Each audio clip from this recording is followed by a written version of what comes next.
Hello, I'm Gary Wilkinson. Peter Brock was a friend and colleague through my involvement in the coverage of motorsport over 3 decades. He was a unique talent. The sport is unlikely to ever see his equal again. His reputation was built not only but largely on our great race, the Bathurst 1000 at Mount Panorama. Peter debuted there in 1969, wild-eyed and untamed. Limitless ability, but with a hot shoe reputation and a seat in one of Harry Firth's 3 original Holden dealer team Monaros. With co-driver Des West, he finished 3rd at that first attempt behind teammates Colin Bond and Tony Roberts. The next 2 years were a steep learning curve for Brock, while Alan Moffat and Ford put their indelible stamp on the great race. But in 1972, Brock laid the foundations for his Bathurst legend in a classic David and Goliath battle. In a lightweight 6-cylinder Holden Torana XU1 and in atrocious wet conditions, Brock blitzed Moffat and the Ford V8 muscle car. It was the last 500-mile Bathurst, 130 laps, and it was also the last ever victory by a solo driver. 1, 2, 3 and 4, stand by. This is ATN Channel 7 in Sydney, calling in stations of the National 7 network. We now take you direct to Bathurst for the official telecast of the 1972 Hardy Ferodo 500. You're on cue. And the cars are coming out now. It's a wet and dismal scene, really, but still a great sense of excitement in the air. This is Bathurst, the only race of its kind in the world. Absolutely unique, and it's certainly run on one of the world's great tracks. All pit crew must clear the grid at the 1 minute ball. All pit crew must clear the grid at the 1 minute ball. The field will soon be on its way in the 1972 Hardy Ferodo 500. Flag should be dropping any moment.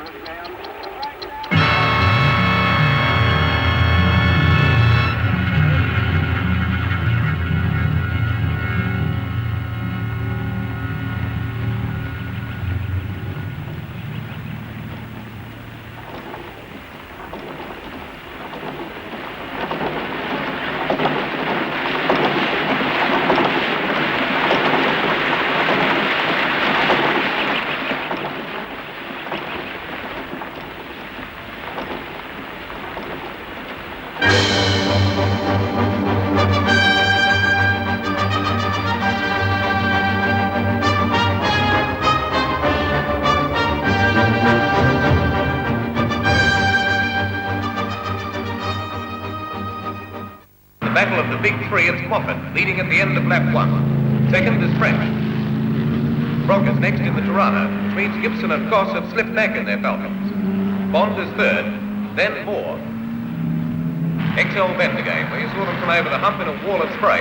Moffat, closely followed by French. A slight gap to Brock in the first Holden. Then Bond and Moore with their lights on. French has gone down the escape road. That lets Brock into 2nd. Bond 3rd, Moore 4th. Here comes French. He must have gone down the escape road at the end of the straight. That shows you how slippery it is, because French is no mean driver. Through the cutting, 2nd time up the mountain. Still Moffat. Okay, fellows, we'll follow Colin Bond around this time. Stand by, NBN. OB2. Well, we've picked up Colin Bond in the Holden dealer team Torana. I've got him down the bottom. He's coming around Mountain Straight now. He's coming up the This mountain. is the man who won the 69 500 in a Monaro. Look at Bondy. And he's gone. Bondy's He's gone. crashed. Look. Oh, Look, look, he's Colin gone. Bond crashed at Reed Park. Stand This is a by, nasty one, Studio too. D. We'll have a But he replay of should be this all crash. right. Stand by. Now, here's the replay. Look, he just seems to understeer straight off the track. Could be the wind. Hits the barrier. Goes onto his roof. Slides across the track. Rolls back on his wheels. It looks as though he hits a drain or an obstruction of some kind because he goes again. This is a bad one. That could be an end for end. I think he must have hit a patch of wood. And Brock's got him. Slipped through on the run down to Forest Elbow. Moore's looking for a way past too. The Falcon's definitely slower across the top where it's treacherously slippery. Moffat will pull out the stops down the straight. Now let's see who leads past the pits. Yes, it's Moffat again. He might be taking it easy up the top, but on the straight, he's giving the V8 all it's got. Up the top again, Reed Park. Brock held up by traffic a little, and Moore's gone. Must have spun somewhere. There's Gibson with Shivers in the Charger, giving him a hard time. picking up Fred Gibson in a moment in the Works Falcon. He's a fair way down after a moment on that slippery first lap. Gibbo's going. And look, he's gone. Gibson's Hey, wrong. look, he's still going. Hey, look, Real that thing. car's just missed him. That was a fearful accident. The Falcon took a real hammering, but Gibson stayed with the car, and his harness should have saved him from any injury. Yes, there he is. He's all right. You'll notice how the roll cage protects him. That's great. Stand by, Studio D. Let's do a First replay one in now, slow motion. Gibson. Thank you. Two drivers Roll out. it when you're ready. You'll notice that he's all by himself, There we go. which means he simply had to lose. That no one pushed him. What's this, crank? The car rolls side to side, and right at the finish, he's completely upside down and hanging in midair. Look, right on the top. Crunch. Moffat spun. He's up a bank at Reed Park, near where Bond went. That's two quick body blows to Ford. Gibson crashes, and now Moffat in trouble. That puts Brock and the Holcomb Tirana into first place. The French has called into the pits with tyre trouble. The Works Tirana has hit the number one slot. There's Moffat and Moore in close company. Moffat still in second, Moore holding down third place. Brock safely in first place. Moffat doesn't seem to be gaining on him that much. But the weather's definitely finding up, and once the track dries, the Falcon will cut into the deficit. But Moffat's coming in, and it's not a scheduled stop. He's quite a few laps early. The car might be in trouble. Yes, it's tyres. This is bad luck for team manager Marsden. Gibson gone, and now Moffat in trouble.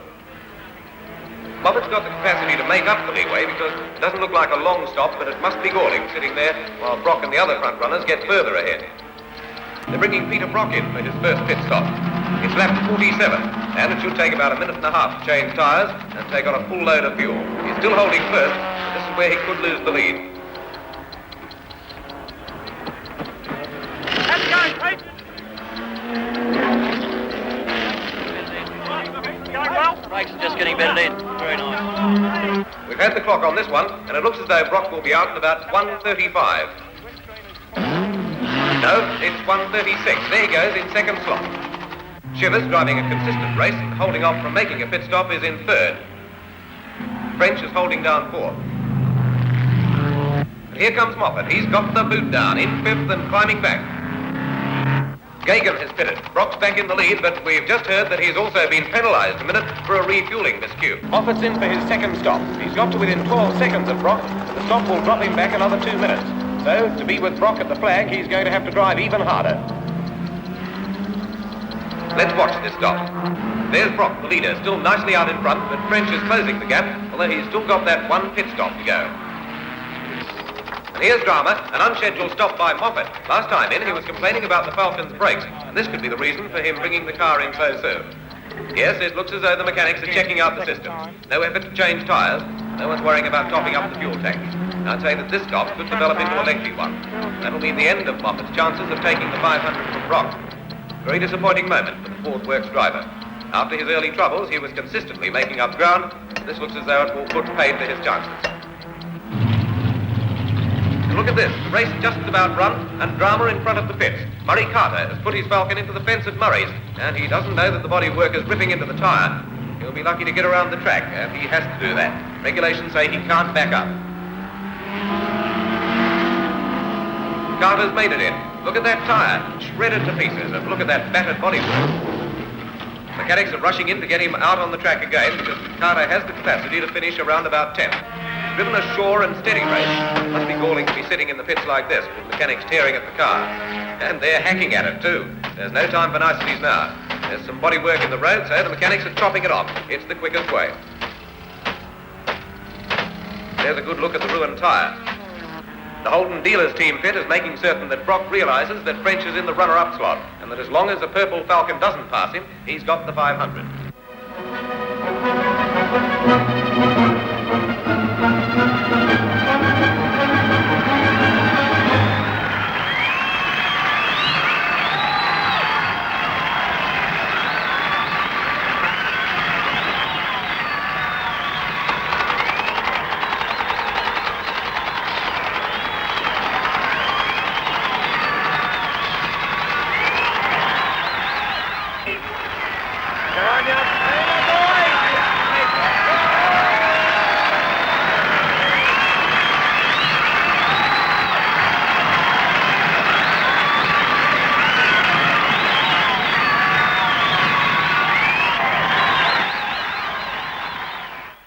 Moffat and Ford reversed the result in 1973. In 1974, John Goss and Kevin Bartlett took the flag in a Falcon, after a blown piston forced Brock and co-driver Brian Sampson out of the race on lap 118 when they were leading by 6 laps. Brock then left the dealer team and returned to Bathurst in 75 as a privateer, again with Brian Sampson, driving a Tirana SLR. They knocked off the Holden factory team, they beat all the other top Tiranas and the Moffat Ford machine. They won by 2 laps. It was the first year that Brock carried the number that became synonymous with his driving career, 05. Away they go, and Alan Moffat gets going more quickly in first gear. I don't think he's working the car hard as he lets Colin Bond jump to the front and head into the corner first. He positions himself behind Bond, runs through the corner as the rest of the field gets underway and runs and streams down the straight cleanly, all trying to find a safe position. And a big start by John Goss, who came way up to be right alongside Alan Grice there and is jostling for a place. He doesn't want to be too far back despite being on 10th place in the grid. And there's the view through the heat mist already rising around the Mount Panorama Circuit, the bobbing, weaving pack of 60 cars going up Mountain Straight for the first time. Oh, and already so many troubles in the pits. Jim Richards has had a few problems in the New Zealand Holden, but look at them going down the straight. You can almost see the gap there as we pull back. You'll see the distance between the 2 cars. It's you can see now how the Falcon is certainly catching up to Bond, so there's no doubt who's got the legs. Alan Moffat was saying he was building the car for down the straight. Now he may be out-braked, but let's see, it's side by side. Bond is going a little later. He'll take a very difficult line on the outside. Moffat is not going to let him through. In fact, he closes up again because he knows he's got the line and he's going to shoulder Colin Bond out of it if he possibly can. And now it's all acceleration up to the line. This is only 3rd lap and already it is neck and neck, side by side. Imagine the cheer from the crowd.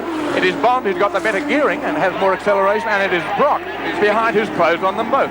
But first in this time, and being so close to Bond's nose, is Moffat around the bend, and now Alan Moffat leads the race, and Peter Brock pulls out and decides that he might like to lead for a change, and he goes up on the outside of Colin Bond. Well, indeed. Quite 3 1/4 laps, and look at the distance between these cars. It's a real race, and Brock is the one who wants to get to the lead. This is Goss coming into the pits, last year's winner.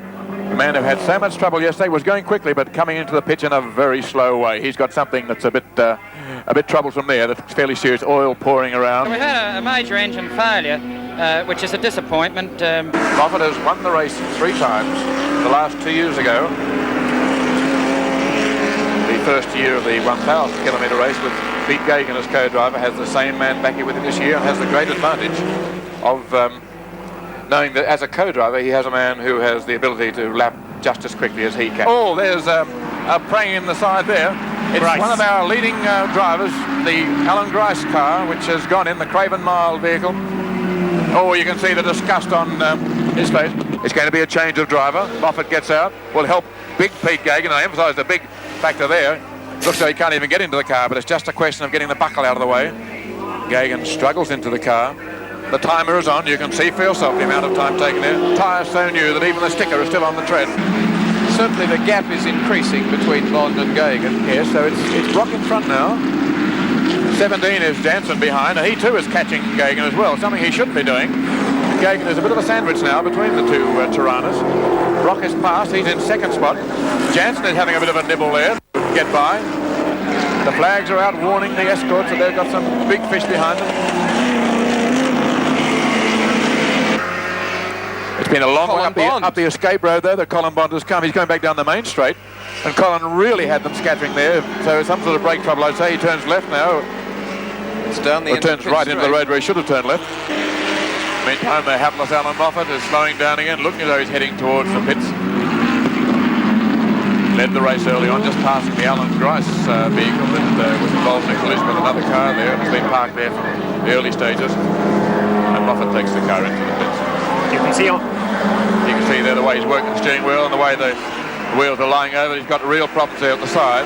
Earlier in the day, obviously, we were pushing 155, 160 miles an hour. Now, fortunately, I felt this. A less experienced driver would have said, oh, well, I've just got a puncture, and bang, he would have been into the Armco or off the track, worse still.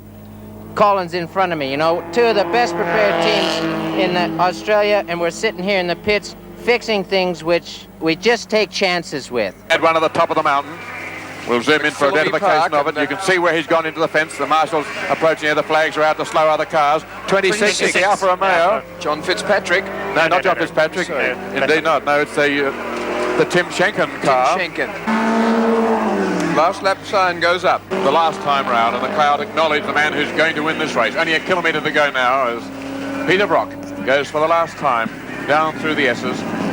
Heads down, will change angle to see the nose on view as he approaches Forest Elbow. Again, the cheer goes up. He waves his acknowledgement to the crowd and the men holding the flags, the marshals all around the track. Peter Brock, a moment of absolute triumph. Won the race 3 years ago. There's the signal around the circuit. Some people are well prepared for these results. Break. Takes time off to wave. He's got this race well and truly in his grasp, and Peter Brock will be feeling very happy now. Only 400 metres to go to take the checkered flag and win the 1975 Hardy Ferodo 1000. That's it, the checkered flag for Peter Brock in the 1975 Hardy Ferodo 1000 at Bathurst. Brock was relegated to the minors in 1976 by another Tirana privateer, Bob Morris, and in 77 by Alan Moffat's Tour de Force with the Falcon 1-2 form finish. But that was the catalyst that reunited Brock with the Holden dealer team in 1978 to begin an unparalleled sequence of victories that would build the Brock legend. He returned to Mount Panorama in a Tirana A9X with Jim Richards as co-driver.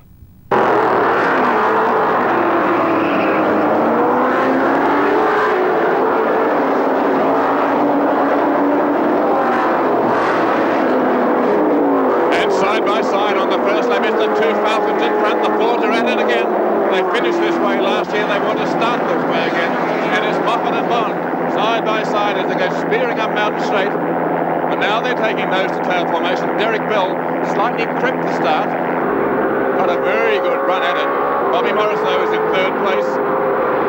Dick Johnson going exceptionally well. Peter Brock on the other hand was slow off the start and was beaten by about 4 other cars into the corner. Colin Bond leads from Alan Moffat, who's out there on his left. Bobby Morris is behind him. Johnson has made a great start. Peter Brock behind him. Alan Grice, who led at the start of the first lap last time, and it's Colin Bond. And wait for the roar of the crowd as they see the Fords in front. There are partisan mob divided fairly evenly to Holden and Falcon teams, and the Falcon supporters will go mad when they see Bond leading Alan Moffat. Here they come through the top part of the mountain and just wait for the roar as the roaring Fords run 1-2 in the opening lap of the 1978 Hardy Ferodo. Here they come into view now, and the crowd going wild with excitement as they steam past and now down towards the S's. Peter Brock missing the start and back into about 4th place in the field, and he's really going to have to stand on it to catch up with them down Conrod Straight for the first time. Right on Dick Johnson's toe with Bond, who leads though as he goes down for the first time through the S's.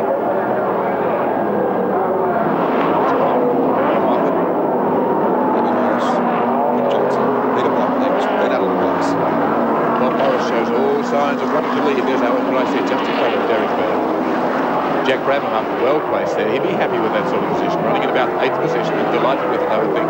Pete Gagan goes through, just tailing off that leading group.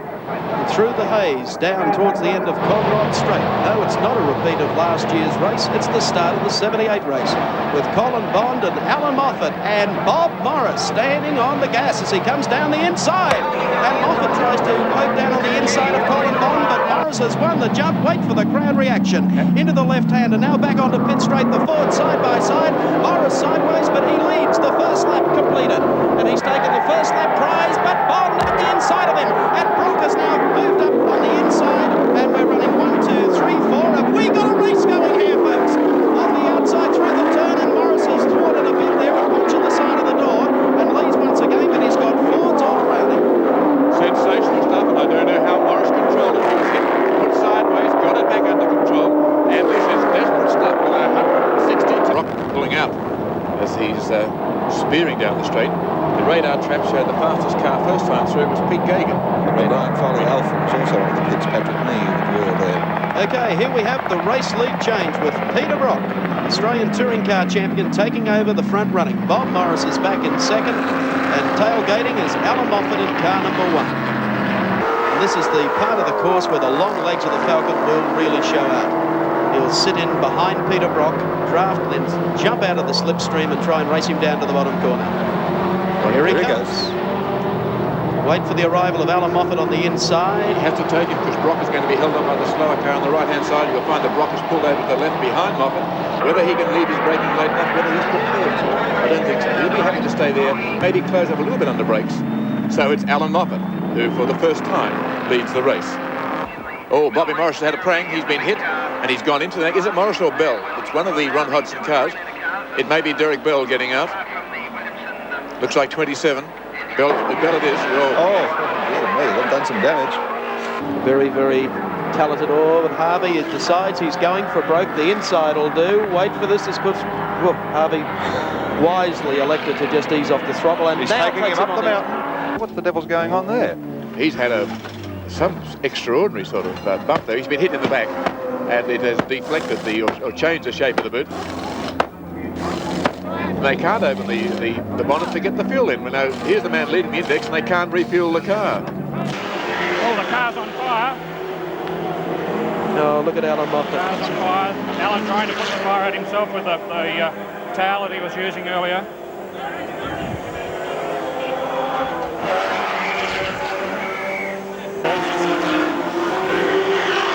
We have one of the Ford dealer team pit crew, is it? What caused the fire, Alan? Oh, well, I'd say CAM's regulations would be a good starting point. Maybe somebody will wake up when we burn one of these cars to the ground that we can get the dry brake system to prevent that. I don't know what started it, but it's the fact that we're vulnerable to this sort of thing. X has lost it. Jack X has either had a lose up here. Yes, he just overran that. Maybe he's having trouble with the brakes. He might just not have settled in, and he cannot get reverse gear. Now he's got it. Now, if he gets locked in reverse, which happened to the car when it was in the pits, no, he doesn't. He's right back on the track again, and Jackie X getting a great cheer from the crowd, some of whom think it's probably Moffat. We are just looking at the sad sight taken from our helicopter of your car parked under a tree. It's up on the top of the mountain near Castrol Curve, is it? Yes, it is. This is the great race, and this is the leader in car 5, the lead car of the Marlborough Holden dealer team, Peter Brock, and doing it well in front at the present time, and has accumulated, we should mention, Evan, in the lap leader prize money and other bonuses, $9,500 to this point. $8,250 in practice. He could retire now and still come away well and truly in front. All Peter Brock, and he has scooped the pool as far as the Ingersoll Rand money is concerned, taking all of their $4,000. So he's doing exceptionally well. Alan Grace coming over the top of the mountain. The car has run superbly throughout the day. He had his problems here last year, but he's heading for a second place finish in the Hardy Frodo 1000. He has a 2-lap lead over Murray Carter in third place and is trailing Peter Brock by 1 lap at the moment. Gary Wilkins. We've lost a wheel. You can see their car 65, I think it has gone in there, which is Rod Morris in the Escort. He and Terry Finnegan. The wheel is missed by the others. The fans, fickle in some cases and loyal in others, stand and salute the man who's going to go on and win the Hardy Frodo 1000 over the top of the mountain. There'll be no slip-ups here. Peter Brock through the top part of the section, acknowledging the cheers from the fans on the mountain. With a lap lead on the second place getter, the Craven Mile runner of Alan Grice, and 3 laps on the third place getter, the Brian Wood Falcon of Murray Carter. Everything's in good shape through the final left-hand and the open spaces of Conrod Straight. And Peter Brock is headed for victory, the checkered flag for the 1978 Hardy Ferodo 1000. Not worrying about terminal speed, how far he can get through the radar trap and what speed that he'll achieve in this last lap. This is as an important lap as the lap he cut in qualifying. Coming down to the final corner where everyone in pit lane is standing to salute a driver who deserves to win here today. John Harvey has dropped back behind Brock, so they're not shooting for a 1-2 camera photo finish, which it wouldn't be. The last corner comes up. The checkered flag unfolds for the 1978 champion, Peter Brock. After 163 laps, Peter Brock, winner of the great race. The A9X remained Holden's weapon of choice in '79. It was Brock and Richards again, Daylight second. This was the famous 6-lap victory, with Brock hammering home his superiority with a record time on the final lap. Oh, Moffat has made a brilliant start. He's flying and Brock is going. And here they come to that critical first bend. We have a touch-off in the Hardy-Ferodo Classic for 79 with Peter Brock 05 for the Marlborough Holden dealer team, zooming up Mountain Straight. And here is our camera view in the Peter Williamson car in the small litre class. This is what it feels like in the opening corner and the first run to Mountain Straight. Peter Brock 05, former National Touring Car Champion, leads from Bobby Morris, Alan Moffat, Alan Grice, Peter Jansen. Then the rest of the field, and Brock, who was going to conserve in this opening lap of the race, has established, even at this stage, what you would term a handy lead. The Mazda in front weaving across the road, the adrenaline pumping, 60 drivers out there all trying their hardest, trying to conserve their cars, trying to go fast. But look at Peter Brock, and the crowd are going wild at the top of the mountain. They've got a Tirana 1, they've got a Tirana 2 and a Ford in third. And it's Brock down the bottom of the straight. A fabulous first lap. He's going to go through in a standing start in about 2 minutes 30 seconds, and that's quick time.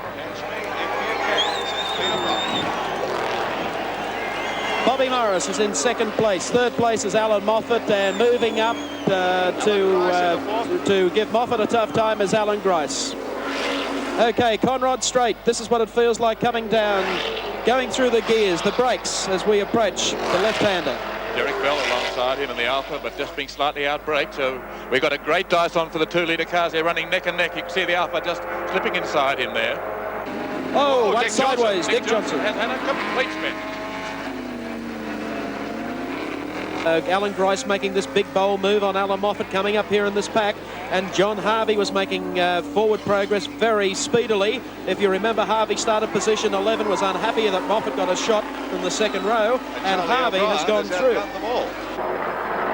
Grice moving up on Charlie O'Brien, halfway down the straightaway that of course is Breville Conrod Straight for this year.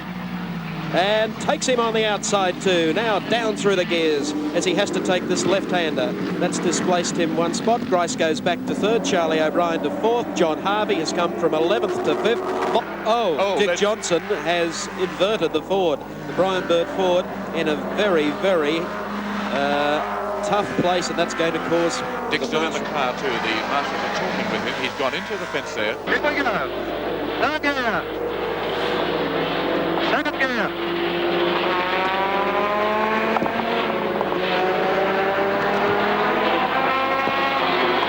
Operator, clear the road.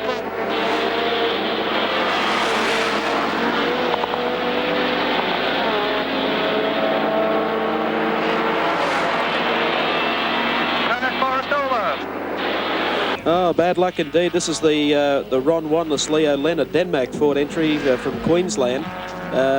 Leo Leonard was to have started and carried out the first driving stint. And I think he might have carried out the last driving stint, but look at that steam, Mike. It's the old 1-2, because Harvey now has moved into a fairly distant second. There's the Mark Thatcher Toyota Corolla Levin.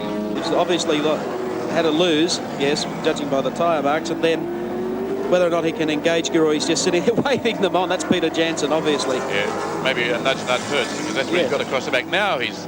Yeah, it was just a very obvious sign to the marshal saying, and he's done it again. To spin the car around. That's sort of the old Dick Emery frost-free, isn't it? If the windscreen's all fogged up. There's that rotten Volvo, holding everybody up. What a joke.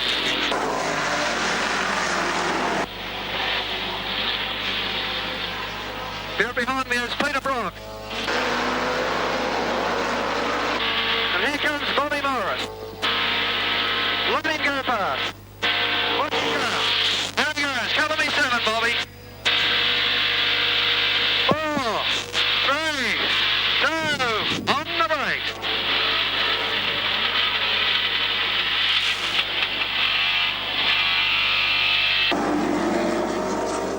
Oh, trouble for Roger Cartwright in car number 54. That's the Escort.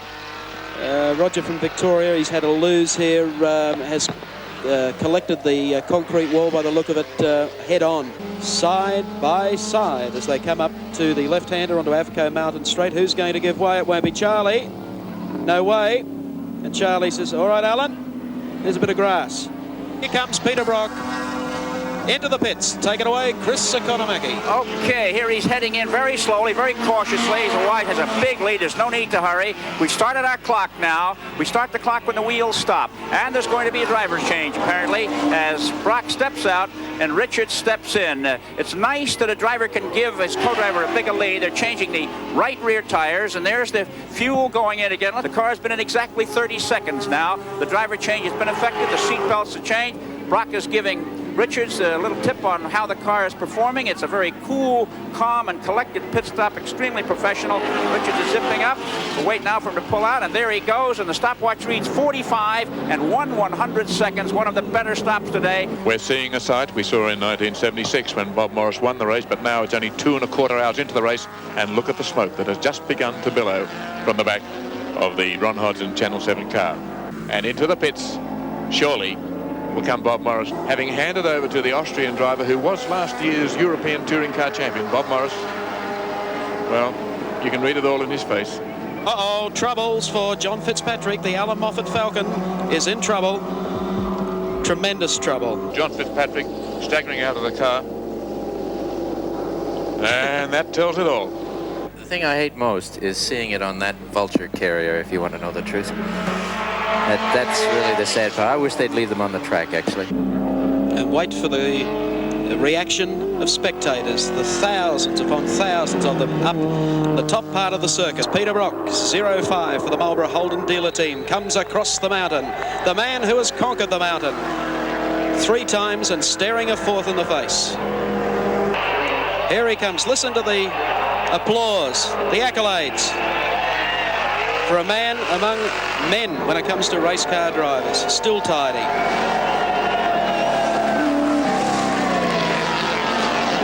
Picks up the inside rear wheel that time. Peter Brock is trying hard in this last lap. It'll be known as not only the race in which this car led every lap of the race, but it'll be interesting to check his final lap time. Down into the braking area, back through the gears. Listen to the crowd warming up. A checkered flag unfolds, a page in history as Peter Brock and the Marlborough Holden dealer team comes across to take the checkered flag. Peter Brock built his reputation as an on-pace runner, relentless at or near the front, coaxing speed and mechanical miracles from his cars while others fell by the wayside.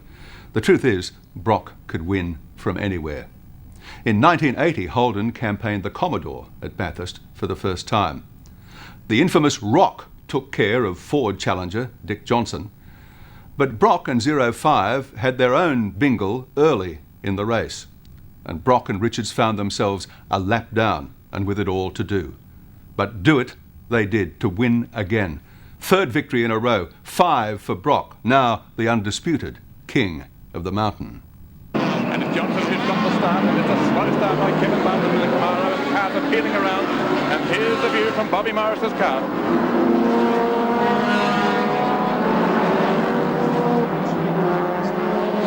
Johnson who's away, and he doesn't want to be in any other position throughout the entire race. And he's got a long lead, and Brock is after him. And Bartlett now up into 3rd place after that run up the mountain. Well, that shows the legs of the Camaro. He made up a lot of ground and passed 3 cars going up there, just in front of Johnny Harvey. Then it's Alan Grice next, who made a good start and is perfectly positioned. But it's Dick Johnson from Queensland, who for the first time draws the cheers of the crowd, and the Ford flags are out as they come flying up the top of the mountain on lap 1 of the Hardy Ferodo 1000 for 1980. Wait for the cheers from the crowd as they come across the top of the mountain on lap 1 of the great race for 1980, the Hardy Ferodo 1000. You'll be able to see the spectators, absolutely placards waving, standing there cheering because the Ford's going to lead the first lap of this race. Bartlett is back into 3rd place. Very poor start. But he's managed to displace Harvey, I think it is. And Mike Raymond, an ominous sign for Alan Moffat fans, oil already appearing, whipping round the back. He had an oil leak in the practice session, which did no more than deposit oil on the exhaust pipe. Wing back for the completion of the first lap. And it's Queensland's Dick Johnson who leads from Peter Brock. Next is Kevin Bartlett, followed by Alan Grice, John Harvey. Bobby Morris is the next one, 100 metres back to Charlie O'Brien, and the next is Larry Perkins, then followed by Gary Rogers and Alan Moffat blowing a pall of smoke. Back onto Conrod straight away. Watch the Avco Pepsi Camaro pull out. He's had enough of it. Dixon wants to get out of the way because Moffat, I don't think, will last another lap or so without getting the black flag. Some of the pit activity as the rear wheels come off. Locking rear brakes was the problem, as we heard. Well, there's the drum off. Yes. Well, Brock won the race by 6 laps last year, but I imagine now he's not saying, well, I've got 6 laps to spare. He'd be a very worried man. Mr. Cool of motor racing. But things aren't going well his way, and of course we have Kevin Bartlett with even earlier troubles with his... Oh, we've had another bang, and is that the race? That's the leader. Dick Johnson. Now, whether Dick has been hampered by the rescue truck here, which is out on the track, but he has gone into the fence. Dick Johnson, the leader, he's broken the left-hand front suspension. You can see by the way the car is leading down. Now, a rescue vehicle has been out to bring in one of the damaged vehicles. The officials are running back. I rather think that Dick came round the corner and found himself with an impossible situation. You can see them stimulating the flag marshal, saying, for heaven's sake, wave the flags. There's Bobby Morris came in, almost collected the front of the car. And the field is pouring through. The marshals are out now, waving down, trying to slow things. There's a rescue truck there. Johnson, the race leader, is out of the race. I can't see he can possibly fix it. And the VW Golf of Chris Hire. Gloves are on fire. That was like a refueling fire, and that was a big fire too. It was extinguished very, very quickly, but by goodness me, there was fire everywhere in the pits. There was a great flash from the back of the car. The tank went. Now, they're the gloves of this man, I'd say, whether it's the driver or one of the pitmen. Bob Morris will be getting out. And, we've got some damage here in the front corner. Damage in the front corner of the car here, so it's been a tough day for equipment here at Bathurst. Up to the cutting. Through here. Now the steep climb up to the top of the mountain. And Jimmy Richards is a driver who has co-driven to victory here with Peter Brock twice previously. A great driver, one of the most underrated drivers in Australian motorsport. A very quiet man. He's certainly not outgoing, keeps to himself a lot, but they call upon him to do a job once a year for the Marlboro Holden dealer team, and that's be the winning co-driver. We're just heading into Castrol Curb, coming up on that beautiful little Alpha Sud. We'll take him on the outside if he doesn't crush me. I got him. There are those two big monsters. Here I come. Look out, you big ugly things. Get out of the road, you big ugly thing. Come on, move! That's the problem with these small cars. They go so well, and you get these things that just hold you up. He's just holding me bog slow.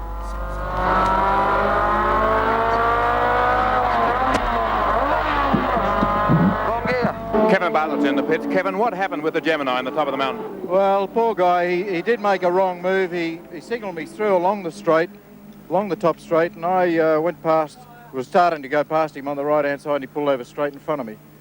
And of course, with our stupid bloody CAMS rules not allowing us to have disc brakes in the back, this thing just doesn't stop. It's bloody dangerous out there without discs. And I just hit him and just rolled him. You know, sure, he made a mistake, but in a normal situation, I should have been able to slow up enough. This car doesn't stop, it slows up. That's the difference. Peter, these Hardy Frodo 1000s, you make them look easy. What's your secret? Get into a groove. You've got to get in the groove and stroke the car along. Just drive it along at such a speed that everything's happening very easily, very nicely, very sweetly. I try not to get involved in dicey with other cars. I try to run my own race. If necessary, I'll put the pressure on a few of them, have a bit of a dice with them to try to slow them down a bit, have a bit of fun. But generally, I like to get into that groove where I'm going apex, apex, apex, change gears now, and try to make it so that I've got a little game with myself. But every time I don't do a lap time, that's a failure. Hello, the K Power entry is running a bit short of steam, trying to head up the mountain. That's the Jag Parts entry. Yes, a little fogging of the windscreen there, a bit of heavy breathing. This great dice still continuing between Jimmy Richards in 05 and the Alan Grice Craven mild car. Take a look at the outright slowly for you. Number 5, of course, the leader. Jim Richards at the wheel at the moment, 160 laps completed. In second place is the Cadbury Schweppes Commodore of Peter Jansen and Larry Perkins from Victoria on 159. Then comes the Commodore of Pete Gagan and Golson on 156. They're in third place overall. In fourth is the Commodore of Alan Brown and Brian Sampson, the Recar Commodore. In sixth place, Charlie O'Brien and Garth Wigston and the Roadways Deutsch Commodore. In seventh place, we have Fred Geisler and Gary Rogers and another Commodore. It's getting monotonous.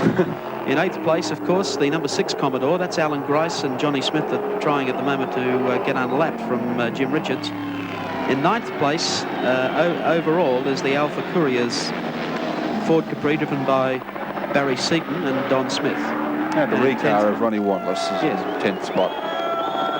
12th place, the 9 Camaro that sat on pole for today's race. Just look at this little dice continuing, though. We'll let the IBM computer punch up how everyone is placed on 160 laps, or those who have dropped out and the number of laps accredited to. I thought Richards was going to just ease off and let Grice or John Smith past last lap, but as soon as they got up alongside of each other, door handle to door handle along pit straightaway, it spurred Jimmy Richards on a little.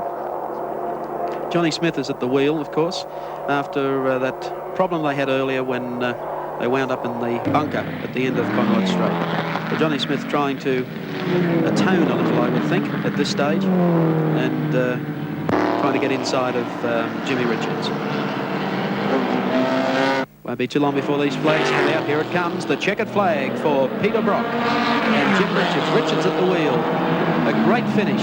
Peter Brock now makes it 5 Hardy Frodo successes. A wave of public sympathy produced funds and some judicious Ford factory assistance to fuel Dick Johnson and Falcon to victory in 1981, but it was a brief interlude in the Brock domination. In 82, he returned to the mountain with a new partner, Larry Perkins, and another victory.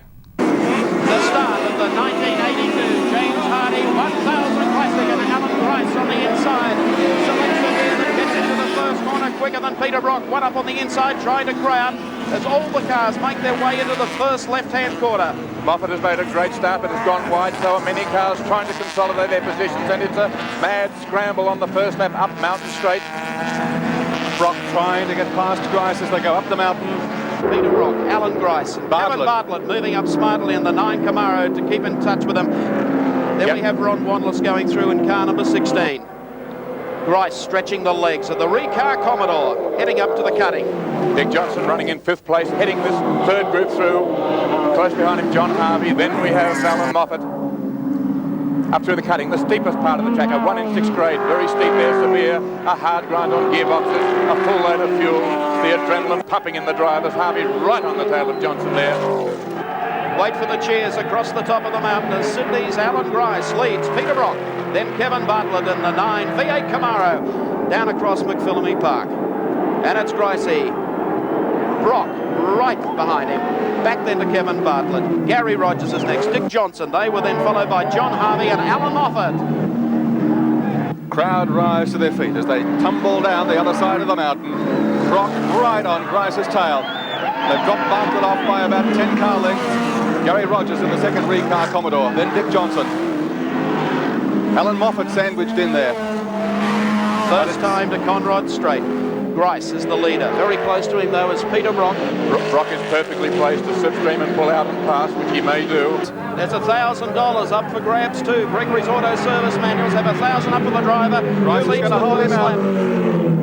And Grice is going to add to the total already of $15,000. He'll pick up $1,000 as he leads lap number 1 of the James Hardy. But Brock this time on the inside comes up the challenge, and we take race cam from the car as Brock goes through to take the lead away from Alan Grice and the Recar Commodore. And you were there when he did it. Peter Brock carrying the race cam up towards the cutting.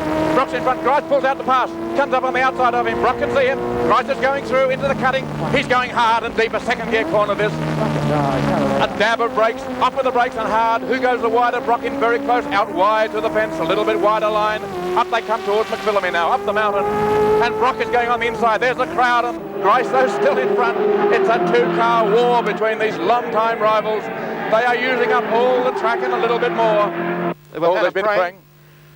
21 is the... Stack's car has been involved, and we also have another one, Terry Triple M car, Terry Finnegan. is also involved there.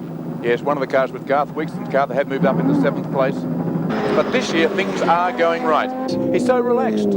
He's lost all that sort of grumpiness he used to have because things are going well. He says he's in a team who prepare their car very well. He gets on well with them. Oh, he got sideways into the sand. He went there in the BMW last year, got stuck in deep sand. He has spun. I don't know how that happened. He didn't seem to be going in over fast. Whether he has a tyre problem, will he go into the pits? Or is he going to... No, he's lost the race lead, though, by the length of pit straight because Brock has just taken Hell's Corner and is on his way up Mountain Straight. Oh, he's gone. Kevin Bartlett. It's over. Bartlett has gone. He's got Dick Johnson maybe into him. No, Dick got out of the way. But the back tyre is off. The back tyre is off. Kevin Bartlett's car, he went wide. I think the tyre came off at the start. Slid into the bank and a very slow and lazy roll across the track. A marshal is there to try and get Kevin out. He's okay. Kevin Bartlett, another wretched year for him. He's looking to see the tyre, saying, what caused it? That's it. That's what caused it, he says. Damn. He's happy. There's Brock in 05. Left-hander at Murray's Corner. Brock already has a lap on Johnson, remember. This had put him 2 laps up. He pulls out, moves alongside, down to the end of pit straight, the left-hander into Hell's Corner, and Brock is now 2 laps up on Dick Johnson. Oh, I'm just watching the BMW. Is that Jim Richards, the BMW? But maybe 41. There's a fire underneath. There is fire there. You can see it there. He was squeezed out to give room for car. No, 41. It's Denny Helm or Stephen Brook. One of the. I think by the slimmer figure, it's probably Stephen Brook. I think. Yes, it is Stephen Brook. Oh, it's car 38. Appropriately, it's Bernie Stack. He's had a good one. Alan Price now in 2nd position on the racetrack. There he is. Because he's still over a lap, nearly 2 laps in fact, behind the race leader Peter Brock. But he's now split the dealer team pair, has overtaken Johnny Harvey. Big dramas for the Alan Moffat car. Katayama at the wheel has come in.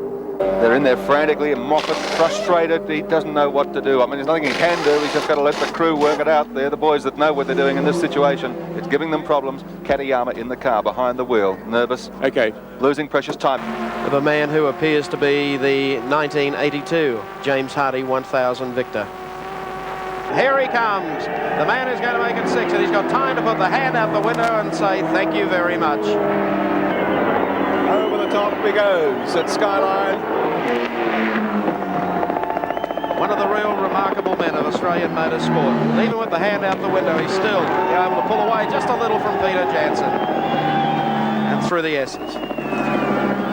Down off the mountain. For the last time in 82, the flags are out. The crowd's going wild. The flag marshals are applauding. What a great sight. On to Conrod Straight. Go for it, Peter Brock. Here he comes now. The final time down Conrod Straight. Speaking back with his pits. Jansen pulling up as Brock stretches it out just a little. Jansen tries to close, though he's well back behind Brock, and Brock might even let him go past. Doesn't want to get involved in it. No, he didn't. No way. Stand by for the pandemonium that's about to break loose as Peter Brock comes around Murray's Corner to take the checkered flag at the end of the great race. He's done it. He's won it. The 82 James Hardy 1000. It goes to Peter Brock. And what a reception from the crowd. Ford lovers, Datsun lovers, Mazda lovers, Nissan lovers. They all stand and salute one of Australia's greatest. He's done it in great style. Said a small car would win the 82 James Hardy 1000. Well, a small car did.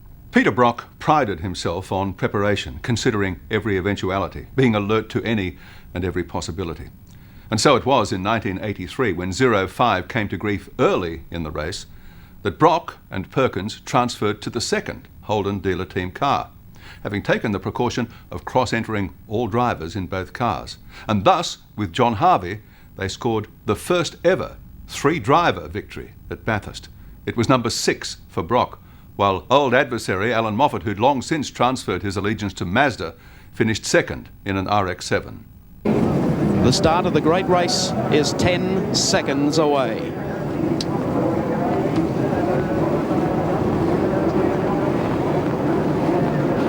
Racing in the 83 James Hardy Classic. Peter Brock in the 05 car off the inside gets away smartly, but Fury comes up with him.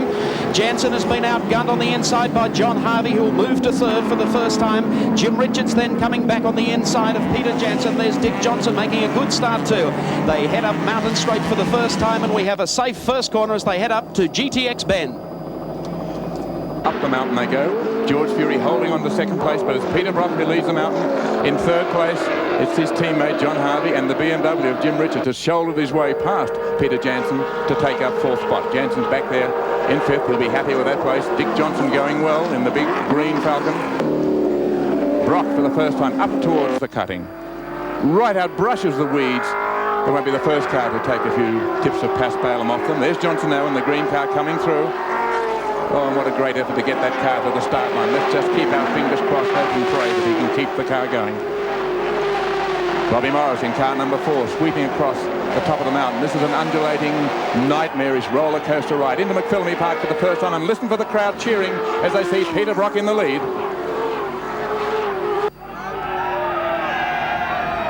Brock goes sweeping down towards the dipper. Richards close up there in that group running in for the second spot. That's Richards in the black car, lifts the wheel. My heavens, he's quick through there. Morris going well. And Brock then will be the first car onto Conrod Straight. Richards, I notice, already trying to look for a way through John Harvey in third and fourth positions, but Brock has got a break on them as he heads down Conrod Straight the first time. Here we go, into the corner.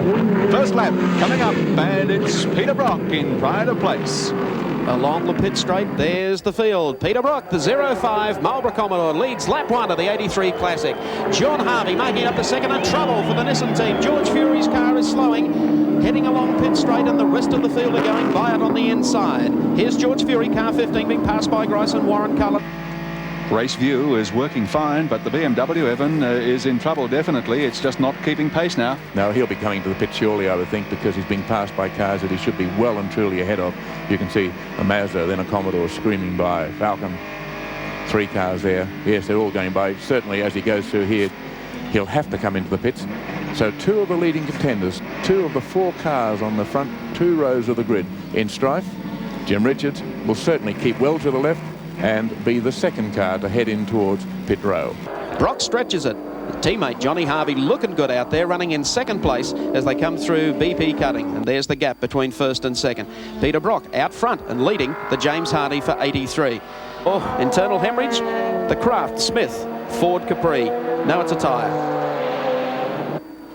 Through the cutting, Alan Grice, presently placed in second. John Harvey, 25 in third. Alan Moffat across the start-finish line to complete yet one more lap in the James Hardy 1000 for 1983.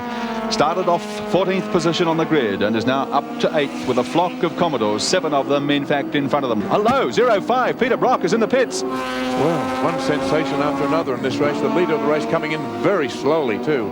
Just crawling into the pit area, the mechanics hustling around to find out what's wrong. They're putting fuel in. Anyhow, that's automatic. Larry Perkins, the co-driver, adopts the role of team manager, says, what's the trouble?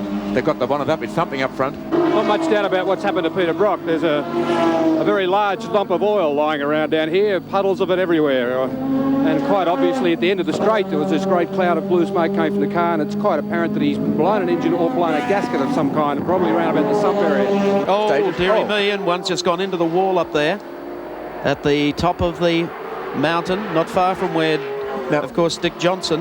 Yes, no, he's gone in very heavily in front. The question is, as the driver gets out, he's a bit shaky, but okay. One of the RX-7s. Here's Peter Brock now walking into the pit area. To break the bad news to brother Phil, do you think? I think so. He's saying, I'll take over, Phil, because there's no sweat, mate. This is the car that carries the hopes now of the Holden dealer team. John Harvey, who has yet to win a race, who will come in 4 laps from now and hand over to Peter Brock, who will then do a 30-lap stint. So the hopes of the Holden dealer team rest on the shoulders of the men driving this car, currently running in second spot following Alan Grice. We've got ourselves a tank full of dirty fuel, and we've somehow or the other, where it's come from, goodness only knows, but it's right through the fuel system, into the injector pumps and everything, so we've really got a total strip out in our hands at the moment, and you're just from hero to zero in about 2 seconds flat. On Harvey, out like a flash. In goes Brock. A little taller driver, Brock, and they have to do some adjustments here in a hurry. Well, they would have had good practice because it was Philip Brock that was going to take over, and Philip is about a foot and a half taller than Peter. And he's away. Peter Brock's back in the race, and we'll see how the Holden Marlborough Doolittle team cars go from here. At Mount Panorama, Race View is back in business. Jimmy Richards on the track in the BMW after an episode in which it was claimed they had dirty fuel. Was it dirty work? Well, the suspicion is there, I guess, but by gee, the car is back and cowering, and I mean, hold on, because this is the ride of your life. Sensational speed. That gives you a totally new concept. Sitting at home across Australia, watching the James Hardie 1000. We go back to this scrap that's continuing, and guess who's still dicing? Alan Moffat in the 43 Mazda, and Bobby Morris, the comeback boy, in number 4, driving the John Sands Commodore with Rusty French in this race. And They outbrake him. It'll be side by side down into the braking area. Bob Morris on the outside, Alan Moffat on the inside with the right line. But Morris is going to persist. There's no braver driving at Bathurst today. But no, Moffat is going to shoulder him out of the way, and it'll be Moffat who will take the corner. He'll cut back on the inside, Morris, if he can pull it, and Alan Moffat, number 43, the Stuyvesant Mazda, having all sorts of trouble trying to shake Morris, who says, I was shot on the inside. Couldn't pull it that time. They come into the left-hander, and once again, Morris will hound Moffat all the way to the top of the mountain. It's Lawrence Hazelton and Jerry Starberg in a Capri, one of the 3-litre class cars, car number 57, on the top of the mountain and off the wall, or on the wall, it's more like it, hanging on the wall. Huge dramas in the pits for Alan Moffat. They can't open the driver's side door. Katayama scrambles across. Moffat pulls open the passenger side door, remembering it's a left-hand drive car. Now Moffat clambering in, trying desperate to get into the car because Perkins leads him by a minute 26 on the track. How the devil the door became jammed unless Katayama's had a collision somewhere around the track with another car or with a wall.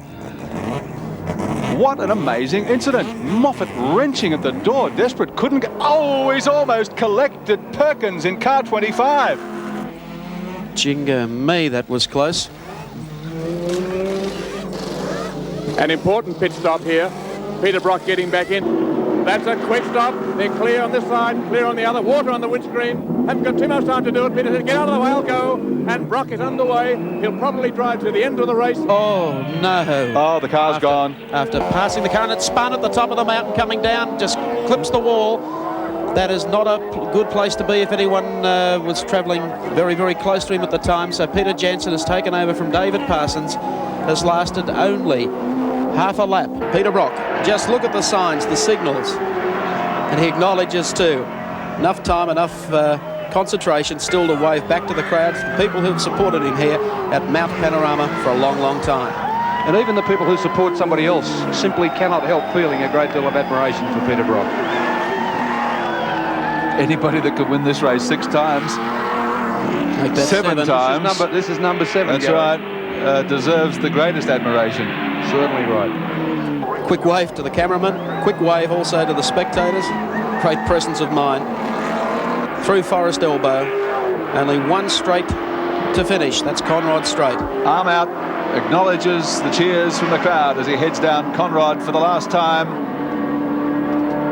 Peter Brock has certainly driven another great race in the James Hardie 1000 for 1983. Working into the final corner of the James Hardie 1000 for 1983. Down through the gears. He's done it. He's put 7 on the board. Peter Brock wins the 1983 James Hardie 1000 at Mount Panorama, Bathurst. Bathurst and touring car racing, or supercar racing in Australia, are in a constant state of evolution. And 1984 at Bathurst marked the last year of the old Group C formula. And for the last hurrah of the big bangers, Holden's VK Commodores just looked like winners, standing still on the grid. And in the race, they proved to be invincible. Brock and Perkins victorious again, ahead of teammates Harvey and David Parsons, with Moffat and Mazda third. Down goes the flag, and the 1984 James Hardie 1000 is underway, and it is George Fury, Peter Brock and Alan Grice running up. We've had a praying. Steve Masterton's gone in. Tom Walkinshaw is stalled there on the starting line. The rest of the field passing him by. He's been collected by a Camaro. Peter Williamson has also gone into the side of his car, and we have the track blocked. across the main straightaway. So we've had a very, very big accident here at the start of the race. It's got to be a restart, surely. I mean, the traffic will never get through here. They're going to have to flag them down across the top of the mountain and bring them back for a restart. Tom Walkinshaw is all right. Camaro, 34, slammed into him, couldn't possibly avoid him. Unfortunately, that's the Bundy and car entry. Peter Williamson slumped over his car. The Wang Computer Jaguar, number 12, Tom Walkinshaw. Obviously, the number 77, Williamson O'Brien Toyota. Walkinshaw and Goss are out, and Tesserero and Tyndall are also out at this stage. Carter and Murden out also on lap 1. Someday, the organizers are going to realize that this race needs a warm-up lap, just like we did, not a parade lap. 10 seconds away from the start of the 1984 great race. They're racing and getting away smartly as Peter Brock on the outside. Fury miffed the start completely, and Johnson ranges up on the inside to take over second place as they run to the first corner. Tagging him is Alan Grice, and then Fury getting into stride. The BMW is out wide, and then John Harvey making a good start as well as they stream up Mountain Straight. And there's the view of the entire field as it heads off for the first time up to the mountain and towards GTX Bend. Over the top and dropping down to the lip, it's Peter Brock in front, Johnson in second, Grice is third, and look at the challenge on back behind them, the black BMW and Alan Moffat already putting pressure there. Brock in front, the 05 Commodore Johnson goes through in second place, then Alan Grice. George Fury, boy, is he going to be disappointed about this restart because he got away really well first time round off pole position, but on the restart, blued it badly and is in fourth spot. Alan Moffat hard on his heels in the RX-7. Over the top they come, sweeping through Castrol Curve, onto the top of the mountain. Hear the crowd roar. Past Reed Park, on down to McPhillamy. Take the left-hand curve. Line astern. Nobody gets wide here and survives. Jansen, Cullen, McLeod. Through they stream. The big Ford of Brian Callahan in there as well.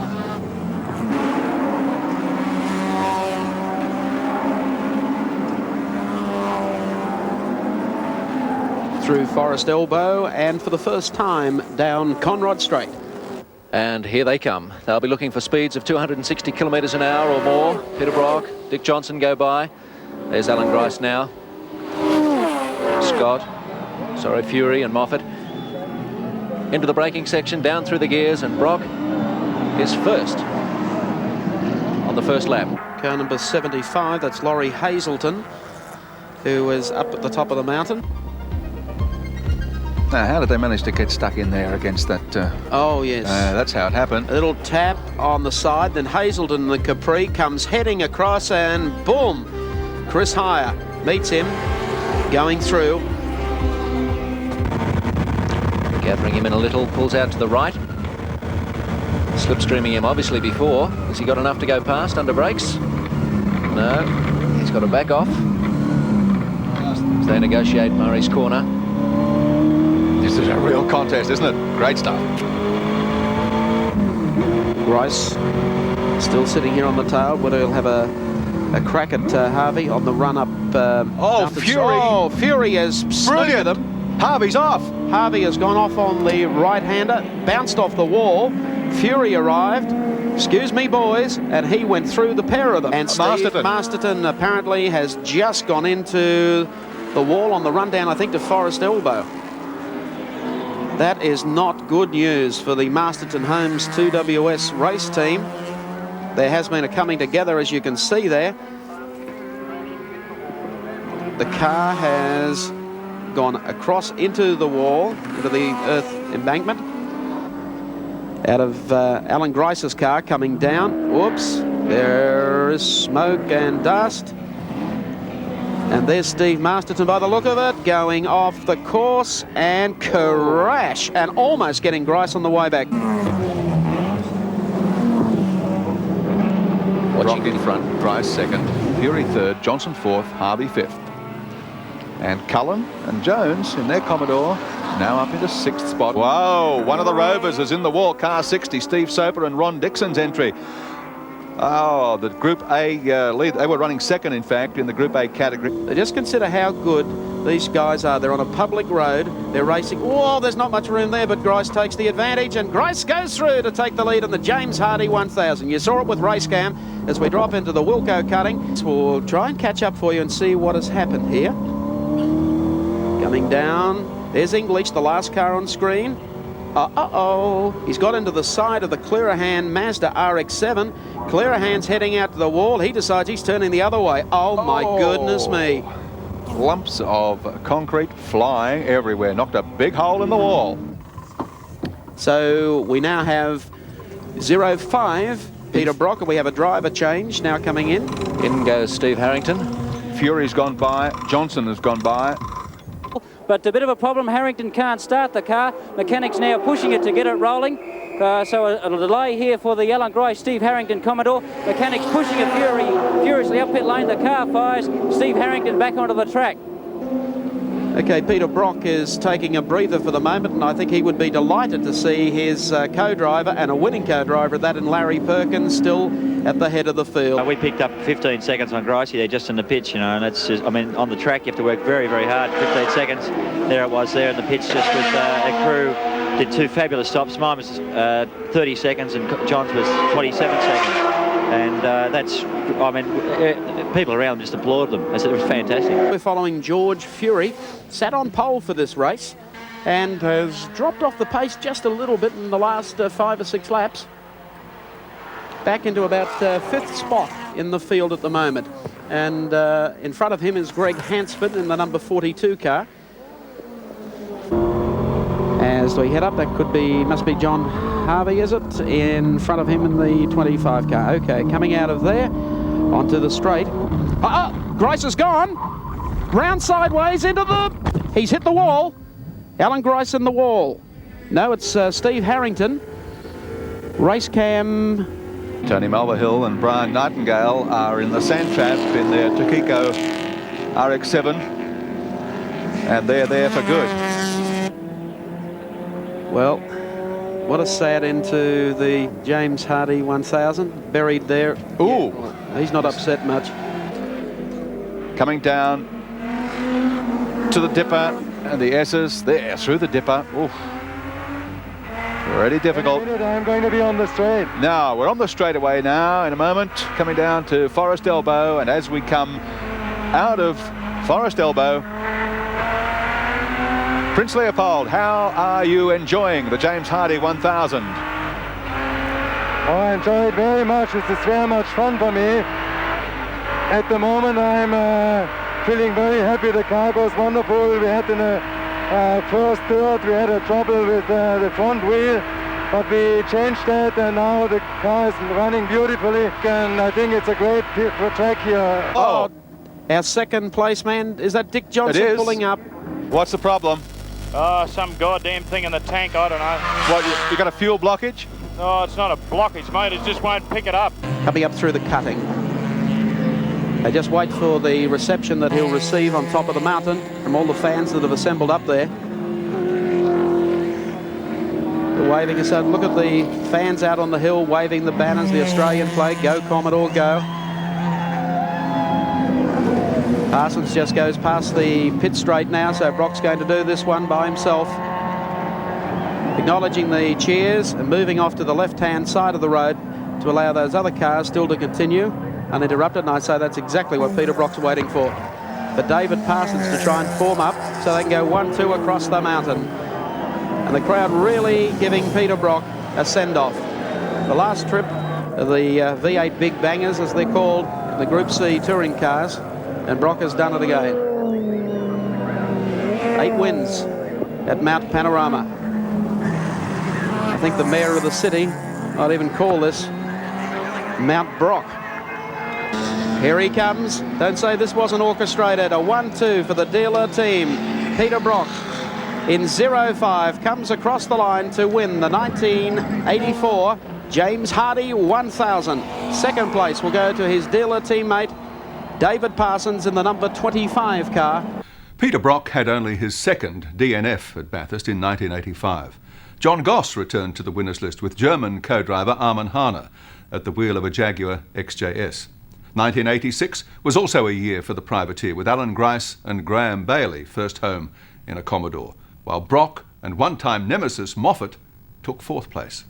Then, in 1987, the infamous World Touring Car Championship came to Mount Panorama, the Euro Invasion, the Eggenberger Sierras with their questionable aerodynamic modifications and suspect fuel additives. It was a race of storm and tempest, literally and politically. The black-cloaked Sierras were untouchable. All looked lost when 05 went out early, but Brock again transferred to the second team car. Co-drivers this time were David Parsons and Peter McLeod. But it was Brock, as near perfect as Peter can be, in a mesmerising display of wet weather driving, who chased the Sierras home for third. Racing in the 87 Classic and getting away smartly. On the inside was Andy Rouse. Here's Grice making a run. And Perkins down the inside, and Grice looking for it into the first corner. And Ludwig has missed the jump. Needwitz, rather. Terrible start from him in car 7. There he is behind Peter McLeod in the mobile car number 10 as the field streaks up Mountain Straight. A dreadful start from Needswitz. Beautiful shots as they head up Mountain Straight, bound for the right-hander at Bridgestone Corner. Andy Rouse, the leader, as they press the top and head towards Bridgestone, the right-hander. Very quick, fast, sweeping right-hander. Madiki to second. There's Perkins and Brock. Johnny Cicotto, car number 42, the BMW M3. Steve Sober got off to a much better start than his Eggenberger teammate Needswitz. Sober in third place. So one of the Texaco cars up there with the front runners, but he's got Alan Grice right on his hammer, followed by Larry Perkins, Peter Brock, and then Neville Crichton. Commodores on the pace as they head to the top of Mount Panorama.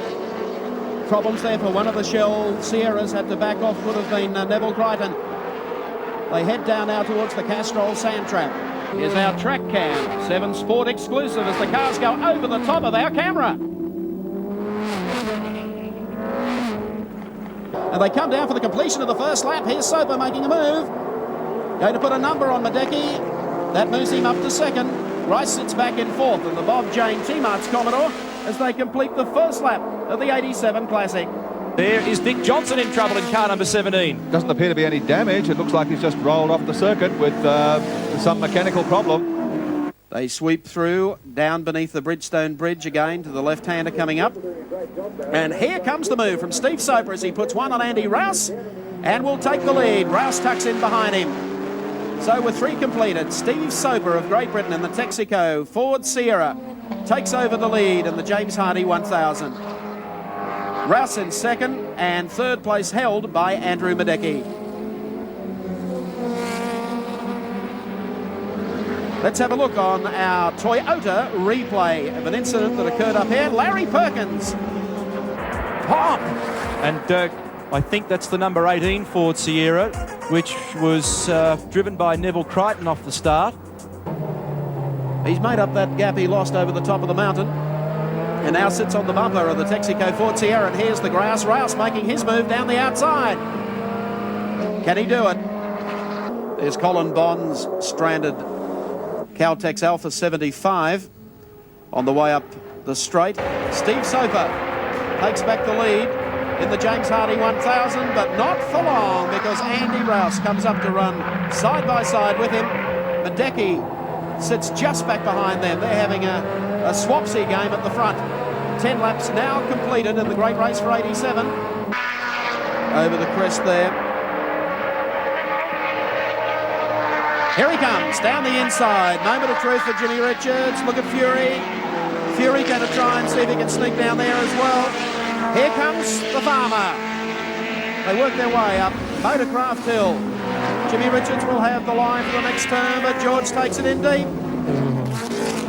Will Richards give way? George is very wide as they come out of the turn. Power on, turbo boost, door handle to door handle, and the Nissans get through on the inside of the JPS BMW. Sensational stuff. And the Aussie from Port Macquarie is now in front. One guy who we caught early on our Toyota replay. This is the lusty Commodore getting out of shape, and her runch. Up she goes. Down it comes. Hello. Looks like one of the Commodores smoking profusely. Must be Peter Brock. Yep, it's the Parsons car. Peter Brock Parsons' car. Parsons at the wheel, of course, only having just got in the vehicle. The man who set the fastest time in qualifying for this year's race. Klaus Ludwig, as we see another incident here at the Hell Corner.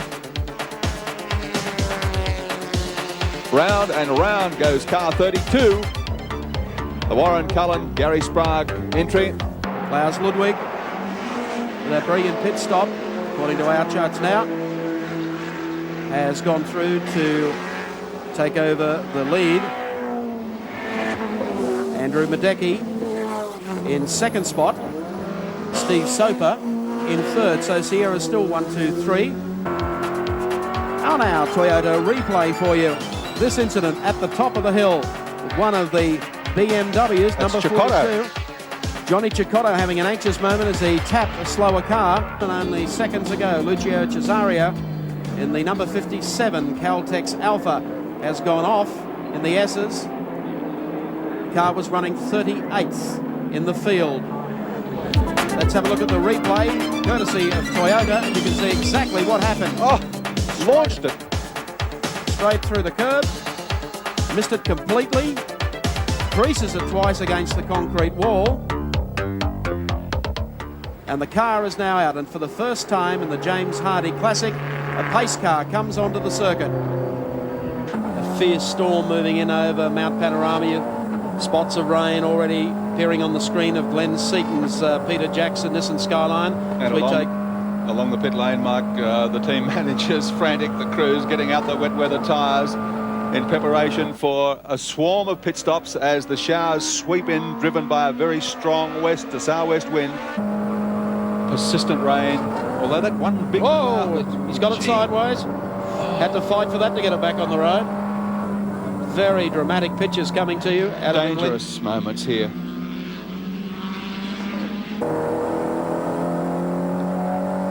Now, if he's having problem with the turbo Nissan, you can imagine the strife that Steve Soper is having with wheel spin in the Sierra. Every time they change gear. Oh, goodness. Oh, I used to drive a go-kart. He's as safe as the Bank of England. Well, I hope you're right. He's one of the good old boys from karting, Glenn. Hope you're right for Frank Gibson's sake. Oh, don't prove me wrong, Glenn.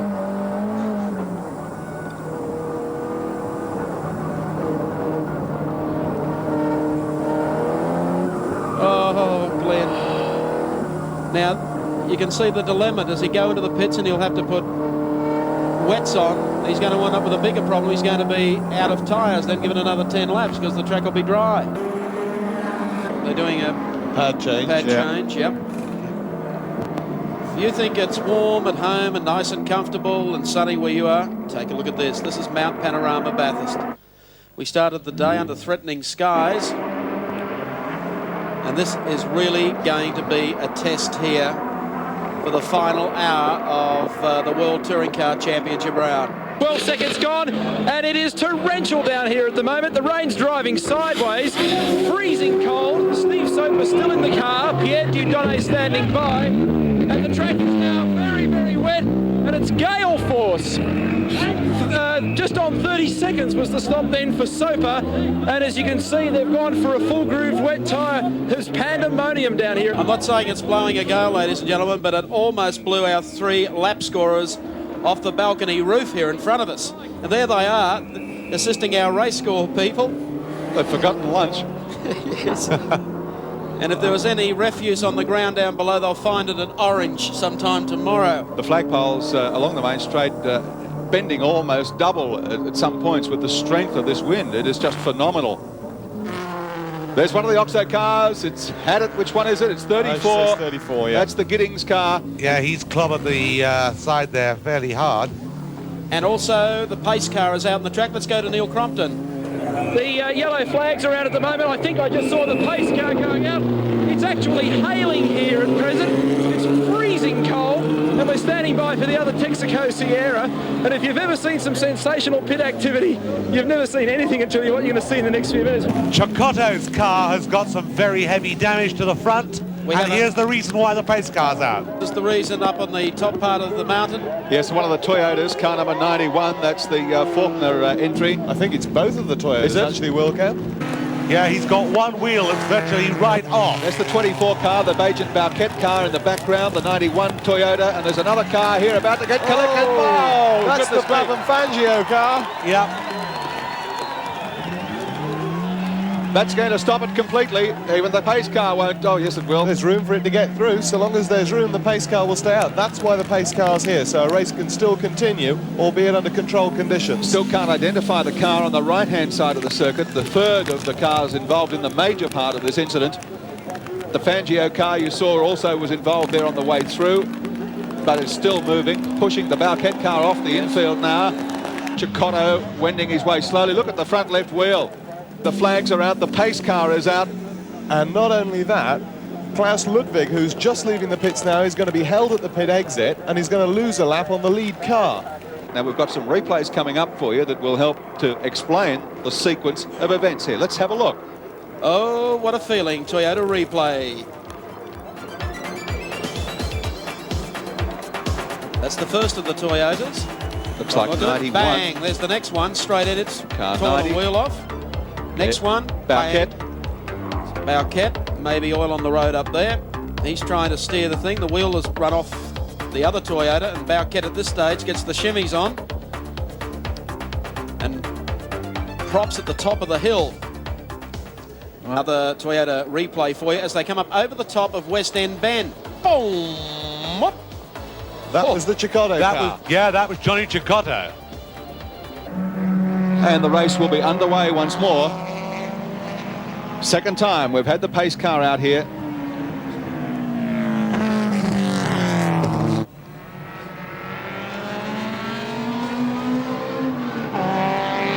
Well, there we go. Now that, I believe, well, just incredible. I thought they were supposed to spend a lap behind the pace car. At the moment, the pace car's placed 15th in the race. Wasn't Cecotto penalised 3 minutes for doing this the last time out? I'd say so. Yep. What they are supposed to do is to follow the pace car around because his lights being out are a signal to the marshals to withdraw their yellow flags. There's no way, though, that the Sierra or the BMW, they're both very experienced. There's no way they'd have passed him, I would think, anyway, unless he'd waved them past. The yellow flags are still out. Yeah. Well, Soper has a lap plus on his nearest competitors at the moment, and his nearest competitor is teammate Klaus Ludwig in the number 7 Texaco car. Then Johnny Cecotto, Peter Brock, and all the dramas aren't on the track, Neil Crompton. Certainly not, Gary. In fact, there's going to be one very big drama at the end of this race. I just chanced on a story a moment ago about possible illegal fuel in both the Texaco Sierras. Now, I've spoken with a Confederation of Australian Motorsport official, who has taken a sample of the fuel from the vent bottle and also a sample of fuel from their overhead 120-litre refill compartment. The fuel that came out of the vent bottle blew the hydrometer off the clock. I'll let you read your own rules into that. And the fuel that was taken out of the overhead refill container, he said, quote, was almost right. So, work it out yourself. At the moment, the lap board says 139 laps. Cars 6 and 7 lead the race. And Peter Brock is in 3rd position in car number 10. But at the end of this racing afternoon, there's going to be a lot of discussion about those 2 lead cars. Let's go to Neil Crompton. Well, Brock's just given me the thumbs up. It's the usual confident, happy and positive Peter Brock who's in the car at the moment. He's gone out to time of about 25 seconds and he is gassing in the Commodore. He's put slick tyres on. He's in 3rd position. The drama continues with the Texaco Ford Sierras. Victory number 9 could be on the way. Thank you, Neil Crompton. We've got the little BMW trying to give him a terrible time.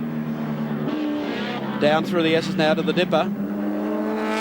That's all fine. Brock just trying very, very carefully to stay on the only dry line. Look how narrow it is. That's young Gary Brabham behind him. Yeah, Brock will float it through here, see if he gets it a bit of opposite lock as he comes out.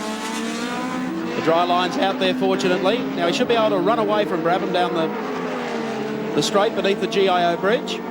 Okay, this great scrap continues. Here's the BMW, the Fangio, Brabham. And here's Brocky. Yeah, that was quite funny because the BMW got past him and Brocky immediately decided he got the power and moved out right in front of the Sierra. And the BMW is going to nip and tuck here on the inside, but he has to give way to that and see what happens going up the hill. Brocky sideways comes out of Motorcraft. Don't think Steve Soper was too impressed by all that. Coming up on the Oxo Supercube Sierra. Brock floats it down beneath the Nissan Bridge.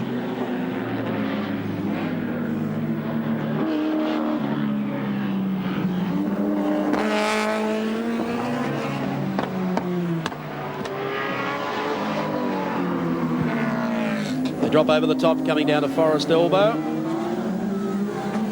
And Brock has been able to hold the bimmer there. It's some real horsepower unleashes itself now. Conrod straight once again. Here's the last lap board now for young Britain Steve Soper as he takes out on the last lap around Mount Panorama for the James Hardy 1000 1987. Still a 2-lap advantage over teammate Klaus Ludwig. There has been some controversy regarding the cars, as reported by Neil Crompton from the pits today.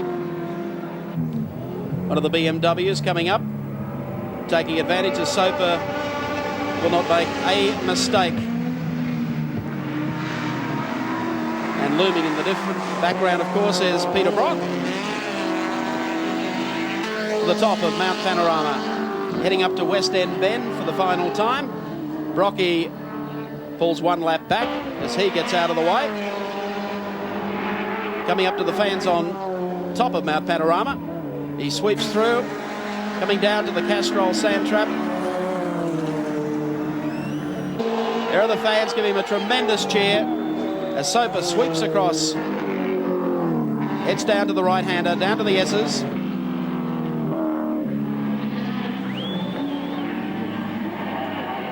Young Steve Soper's he's had 2 seconds and 2/3 in World Touring Car this year, but this will be his first win in World Touring Car Championship. Soper swings it back. Has a look over the shoulder. Heads down to Bridgestone Bridge for the final time. And the World Touring Car Championship for 1987 has arrived at Bathurst this weekend. The 1987 James Hardy 1000 will go to Steve Soper of Great Britain in the Texaco Ford Sierra, and he takes the checkered flag. Second place will officially go to his teammate Klaus Ludwig, who will be 2 laps down in the number 7 Eggenberger Ford Texaco Sierra. In truth, it was a winning drive, and so it proved to be. After months of inquiry and legal challenge, World Motorsport authorities scrubbed the Sierras, and Brock put trophy number 9 on the shelf. A 10th 1000 eluded Brock, and his first retirement from race driving, came in 1997.